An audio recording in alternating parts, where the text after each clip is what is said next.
আসসালামু আলাইকুম রহমতুল্লাহি ওবারাকাতু। কেমন আছেন সবাই? আশা করি ভালো আছেন।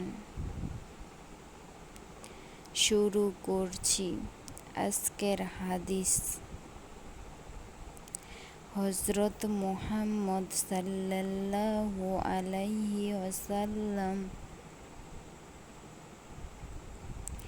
ইরশাদ করেন, তোমরা দ্বীনে ইলম শিক্ষা করো এবং অপরকে শিক্ষা দাও, কেননা দ্বীনে ইলম শিক্ষা করা প্রত্যেক নর নারীর উপর ফরজ। ভিডিওটি ভালো লাগলে চ্যানেলটি সাবস্ক্রাইব করবেন। ভালো থাকবেন। আল্লাহ হাফেজ।